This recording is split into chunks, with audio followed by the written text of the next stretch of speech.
بسم اللہ الرحمن الرحیم۔ آپ حضرات کے سامنے کچھ وظائف رکھے جا رہے ہیں۔ ایک تو وظیفہ ہے کہ اگر کوئی شخص ناجائز مقدمے میں پھنس جائے یا کسی دشمن کے گھیرے میں آ جائے یا کسی باطل سے حق کا مقابلہ ہو، یعنی کہ ڈیبیٹ ہو، مناظرہ ہو، اس میں کامیابی کے لیے ایک آیت رکھ رہا ہوں میں آپ حضرات کے سامنے قرآن کریم کی۔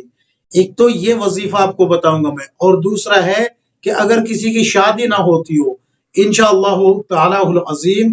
شادی بھی ہو جائے گی۔ یاد رکھیں میں آپ حضرات کے سامنے قرآن سے رکھ رہا ہوں دونوں آیتیں قرآن کی ہوگی۔ اگر کوئی آدمی ناجائز مقدمات میں پھنس جائے اور پریشانی بالکل اس کو چھوڑ ہی نہ رہی ہو، پیسہ بھی خرچ کر رہا ہے، وکیل بھی بڑے بڑے کر رہا ہے، اور وہ سورسز بھی لگوا رہا ہے، یعنی کہ کسی کو لے جا کے بھی بات کر رہا ہے، لیکن بات یہ ہے بھائی کہ اللہ کی طرف رجوع نہیں کیا، اس وجہ سے آپ کو رہائی نہیں مل رہی ہے۔ بہتر یہ ہے کہ آپ نمازیں پڑھیں اور اللہ سے دعا کریں، اور جو وظیفہ میں بتا رہا ہوں آپ اس کو کریں۔ آپ چاہے ناجائز مقدمات میں پھنسے ہوئے ہیں، یا پھر جو ہے کسی دشمن کے گھیرے میں آنے کا خطرہ ہے، اور یا پھر جو ہے حق اور باطل کا مناظرہ ہے، ڈیبیٹ ہے، اس کے لیے بھی ناجائز مقدمات میں اگر پھنسے ہوئے ہیں تو آپ کو کسی بھی ایک نماز کے بعد، چاہے وہ فجر کی نماز ہے، چاہے ظہر کی نماز ہے، چاہے عصر کی نماز ہے، چاہے مغرب کی ہے اور چاہے عشاء کی ہے، کسی بھی ایک نماز کے بعد آپ کو 133 مرتبہ قرآن کریم کی سورہ بنی اسرائیل کی آیت نمبر 81 وَقُلْ جَاءَ الْحَقُّ وَزَهَقَ الْبَاطِلُ إِنَّ الْبَاطِلَ كَانَ زَهُوقًا 133 مرتبہ ناجائز مقدمات میں اگر پھنس جائے تو اس کو پڑھے، انشاءاللہ تعالی العظیم آپ جو ہے ناجائز مقدمات سے بری ہو جائیں گے اور باعزت بری ہوں گے۔ اللہ کا یہ وعدہ ہے، اس قرآن کریم کی اس آیت میں اللہ خود فرما رہا ہے وَقُلْ جَاءَ الْحَقُّ وَزَهَقَ الْبَاطِلُ کہ حق غالب آ کے رہے گا اور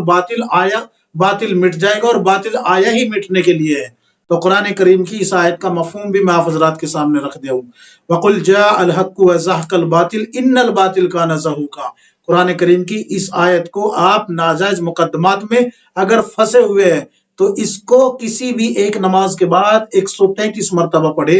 انشاءاللہ تعالی العظیم آپ کو رہائی مل جائے گی۔ دوسرا، اگر کہیں دشمن کے گھیرے میں آ جائے تو اس کو پڑھتے رہے جب تک کہ اللہ آپ کو اس گھیرے سے نکال نہ دے۔ اور تیسرا، اگر مناظرہ ہے، ڈیبیٹ ہے، تو جو خطبہ پڑھتے ہیں اس خطبے میں اس آیت کو پڑھے، انشاءاللہ تعالی العظیم اللہ تبارک و تعالی حق کو غالب کر کے دکھائے گا۔ اب آتے ہیں شادی والی آیت کی طرف کہ اگر کسی کی بچی کی شادی نہیں ہو رہی، یا خود جو ہے کوئی لڑکا ہے اس کی شادی نہیں ہو رہی، لڑکی ہے اس کی شادی نہیں ہو رہی، یا کوئی بیوہ ہے یا طلاق یافتہ ہے اور رشتے کی کوشش میں ہے کہ بھئی رشتہ ہو جائے، کہیں ہو ہی نہیں رہا، کوشش بھی کر رہی ہے، رشتے والے بھی آتے ہیں لیکن چلے جاتے ہیں،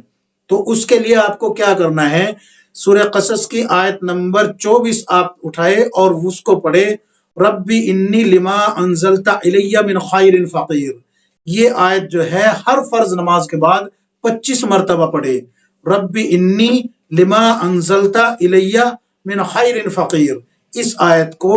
ہر فرض نماز کے بعد 25 مرتبہ پڑھے اور اللہ سے دعا کرے۔ اگر کوئی بچی پڑھی ہوئی نہیں ہے، اس کی والدہ پڑھے، اس کا والد پڑھے، اس کا بھائی پڑھے،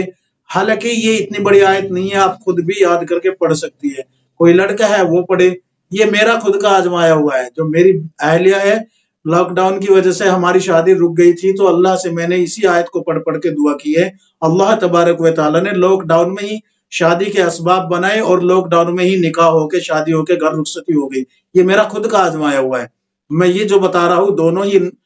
آپ کو وظائف، یہ خود کے آزمائے ہوئے ہیں میرے۔ میں کئی مرتبہ جو ہے ایسے حالات سے گزرا ہوں کہ دشمنوں کے گھیرے میں آ گیا، یا مناظرے میں آ گیا، یا پھر جو ہے کسی ایک ساتھی کو بتایا تھا کہ وہ